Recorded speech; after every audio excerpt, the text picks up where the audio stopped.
घने जंगल के बीचों बीच एक पुराना वीरान हवेली खड़ा था, जिसे लोग चुड़ैल का महल कहते थे। कोई नहीं जानता था कि वो वहां कब और कैसे बना, लेकिन ये जगह दशकों से खौफ का अड्डा बनी हुई थी। आसपास के गांवों में ये अफवाह थी कि इस हवेली में एक चुड़ैल रहती है जो हर अमावस्या की रात को किसी न किसी की बलि लेती है। कई लोगों ने इसे महज एक कहानी समझकर वहां जाने की कोशिश की, लेकिन जो भी गया कभी लौटकर नहीं आया। गांव में एक नवयुवक था जिसका नाम अर्जुन था। वो निडर था और इन कहानियों पर ज्यादा विश्वास नहीं करता था। उसने अपने दोस्तों से कहा, अगर सच में कोई चुड़ैल होती तो अब तक किसी ने उसे देखा क्यों नहीं? ये सब बड़ों की बनाई हुई कहानियां हैं। मैं इस हवेली में जाऊंगा और सच पता लगाऊंगा। अगली रात जब चांद की रोशनी धुंधली थी और चारों ओर सन्नाटा पसरा था, अर्जुन अपने दोस्तों के साथ उस हवेली की ओर बढ़ा। रास्ते में पुराने पेड़ झूम रहे थे और अजीब सी फुसफुसाहट हवा में तैर रही थी। जैसे ही वे हवेली के करीब पहुंचे, दरवाजे खुद ब खुद झरमराते हुए खुल गए। अंदर घुप अंधेरा था। दीवारों पर मकड़ियों के जाले थे और कहीं कहीं खून धब्बे भी दिख रहे थे। अचानक अर्जुन के दो दोस्तों में से एक ने डर से कहा, मुझे अच्छा नहीं लग रहा, हमें वापस चलना चाहिए। लेकिन अर्जुन ने उसे समझाया और सभी आगे बढ़े। जैसे ही वे हवेली के बड़े हॉल में पहुंचे, वहां एक विशाल दर्पण था। अर्जुन ने उसमें अपनी परछाई देखी, लेकिन तभी परछाई में कुछ अजीब हुआ। उसकी परछाई हंस रही थी, एक दानवी हंसी। उस हंसी की आवाज इतनी डरावनी थी कि सभी पीछे हट गए। तभी हवेली की दीवारों से किसी लड़की की कराहने की आवाजें आने लगीं। आवाजें तेज होती गई, जैसे कोई दर्द से तड़प रहा हो।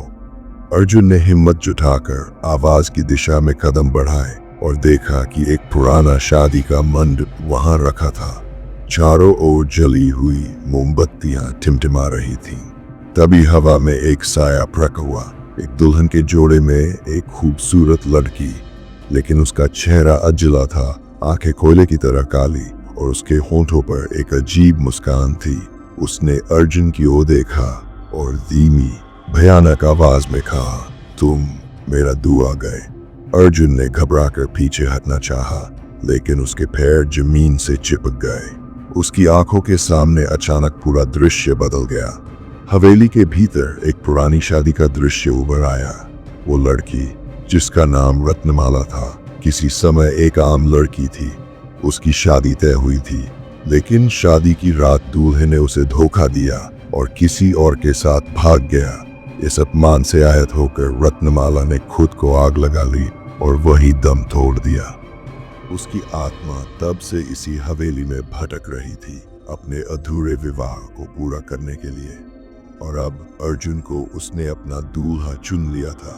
रत्नमाला आगे बढ़ी और अर्जुन के कंधे पर अपना ठंडा हाथ रखा।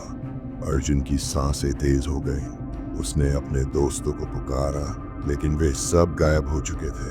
हवेली के चारों ओर अब सिर्फ अंधकार था और उस अंधकार में रत्नमाला की चमकती आंखें। अचानक हवा में एक पुराना शहनाई का संगीत गूंजने लगा।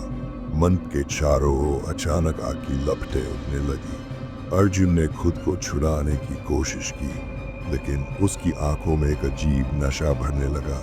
उसे महसूस हुआ कि उसका शरीर धीरे धीरे बेजान हो रहा है, जैसे कोई उसे अपने वश में कर रहा हो। रत्नमाला ने मुस्कुराते हुए कहा, अब कोई मुझे छोड़कर नहीं जाएगा, ये विवाह आज पूरा होगा। अर्जुन चीखना चाहता था, लेकिन उसकी आवाज घुट चुकी थी। वो देख सकता था कि चारों ओर साए इकट्ठा हो रहे थे। वे सभी लोग जो पहले इस हवेली में आए थे और कभी वापस नहीं लौटे, वे अब रत्नमाला के बाराती बन चुके थे। उनकी आंखें सफेद थी और उनके चेहरे भावहीन थे। अर्जुन को एहसास हुआ कि अगर उसने खुद को बचाने की कोशिश नहीं की तो वो भी इन्हीं में शामिल हो जाएगा। उसने अपनी पूरी ताकत जुटाकर रत्नमाला के हाथ को झटका दिया और तेजी से पीछे हटा। जैसे ही उसने रत्नमाला से दूरी बनाई, हवेली के चारों ओर कंपन होने लगा। हवा में भयंकर चीखें गूंज उठी। रत्नमाला का चेहरा अचानक विकृत हो गया।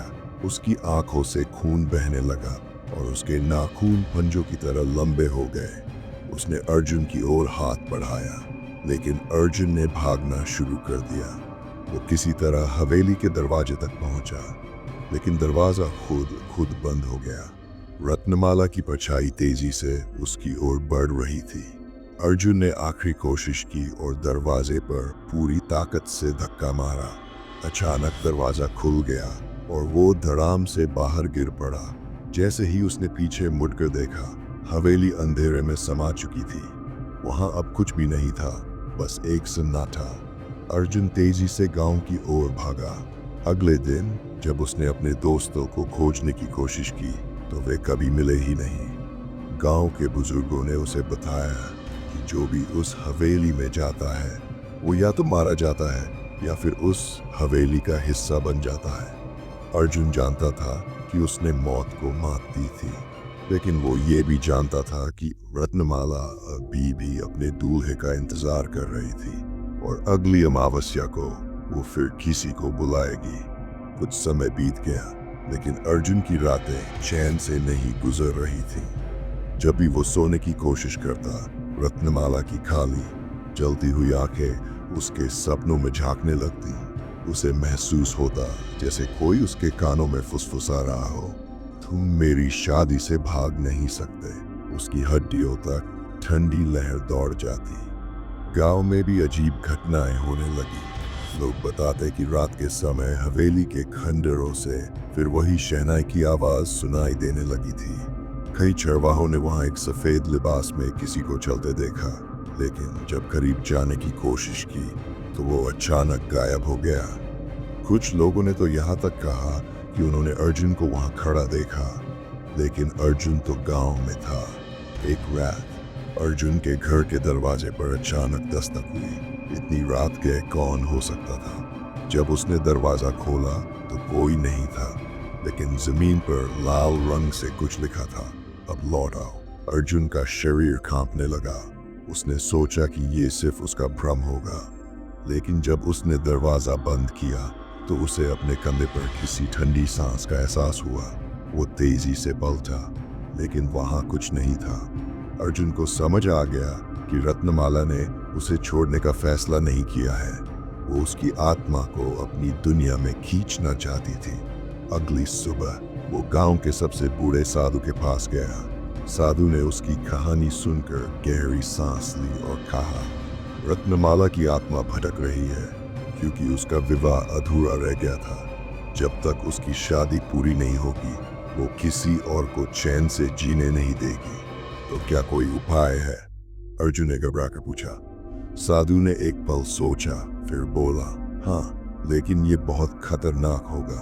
तुम्हें दोबारा हवेली में जाना होगा और उसकी शादी पूरी करनी होगी, लेकिन तुम ही दूल्हा बनोगे। अगर तुमने शादी कर ली और फेरों के बीच मंत्र पढ़ लिया तो उसकी आत्मा मुक्त हो जाएगी, लेकिन अगर तुम असफल रहे तो तुम्हारी आत्मा भी वहीं कैद हो जाएगी। अर्जुन का मन उलझन में था। क्या वो अपनी जान जोखिम में डालकर ये सब कर सकता था? लेकिन अगर उसने कुछ नहीं किया तो रत्नमाला उसे कभी चैन से जीने नहीं देगी। उसने फैसला कर लिया, वो इस श्राप को खत्म करेगा।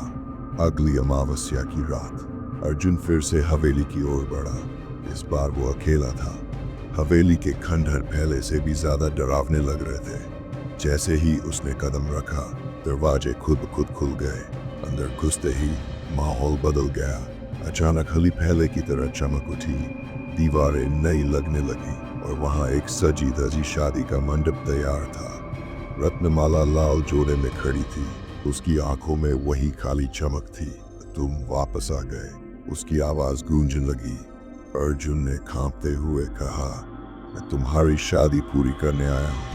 रत्नमाला मुस्कुराई, लेकिन उसकी मुस्कान में कुछ भयानक था। हवेली की हवा भारी होने लगी। अर्जुन ने जैसे ही मंडप में कदम रखा, उसके चारों ओर अनदेखी शक्तियां घूमने लगी। फेरे शुरू हुए। हर फेरे के साथ अर्जुन महसूस कर रहा था कि उसकी आत्मा धीरे धीरे हल्की होती जा रही थी, जैसे वो इस दुनिया से मिट रहा हो। लेकिन वो साधु के दिए हुए मंत्र को याद रखे हुए था। जैसे ही 7वां फेरा पूरा हुआ, उसने जल्दी से मंत्र पढ़ना शुरू कर दिया। अचानक हवेली की दीवारें हिलने लगी। रत्नमाला चीख पड़ी, उसकी आंखों से खून टपकने लगा, उसके नाखून लंबे और तेज हो गए। उसने अर्जुन पर जपने की कोशिश की, लेकिन मंत्र उसे पीछे धकेल रहा था। नहीं, मैं तुम्हें जाने नहीं दूंगी। रत्नमाला की आवाज अब गूंज रही थी। अर्जुन ने मंत्र पूरा किया और एक तेज रोशनी हवेली में फैल गई। रत्नमाला ने एक आखिरी चीख मारी और देखते ही देखते हवा में विलीन हो गई। अर्जुन बेहोश होकर गिर पड़ा। जब उसकी आंखें खुली तो वो हवेली के बाहर था। वहां अब सिर्फ खंडर थे, कोई शादी का मंडप नहीं, कोई रोशनी नहीं। रत्नमाला अब जा चुकी थी।